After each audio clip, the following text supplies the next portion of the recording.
My favorite question is that book. In that book is there's a chapter on consciousness, and you were talking about like materialist philosophers, people like Daniel Dennett who wrote Consciousness Explained, but it was really sort of consciousness explained away, where he said that it's just it's not really a thing. It's just it's almost like a Darwinian.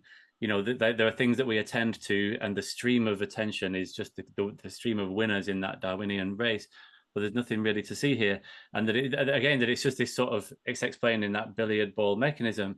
And at the end of that chapter, you ask a question and you say, "So, do you think that your views on materialism, your views on consciousness, are determined on this billiard ball level, or do you feel like you've arrived at them through reason and argument and creativity and what have you?" And it's a really, really good question because they don't seem to be applying the same principles to what it is to be a materialist. It seems to it sort of eats itself. It eats itself. You see, well, they manage to imagine that they're on the side of this plate glass window as an objective observer of reality, somehow detached from it. As they were taught to write in the passive voice. A disembodied mind, yes. But somehow everything else is mechanistic and materialist and stuff, except for them, people like them. I think that's one reason why Stephen Hawking became so iconic for people who are not scientists, and indeed for scientists, because he was the closest you can get, through no fault of his own, but through his own misfortune, he was the closest you can get to a disembodied mind as a human. And he became iconic of the scientific quest.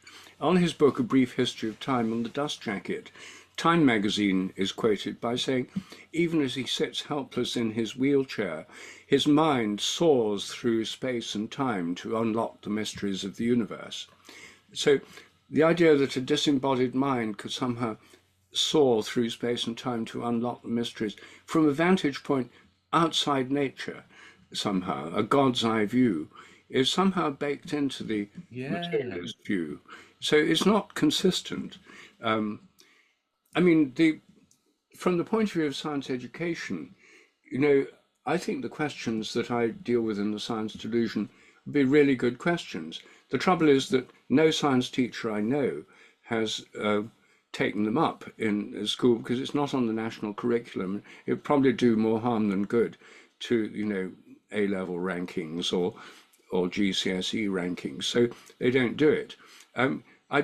Occasionally I'm asked to talk about these things in schools, and the last 2 or 3 years, the school that's most into what I'm doing and where I've given talks is Eton. And I've dressed the whole of the lower sixth at Eton for the last few years on the science delusion. Right. And they're really up for it there. Whereas when I've tried to do this at other schools, people are frightened of disorienting the children or confusing them, or so they've got enough confidence at Eton to do this. I don't talk at Eton because I'm in favour of hyper privilege. I do it because it's the only school that's invited.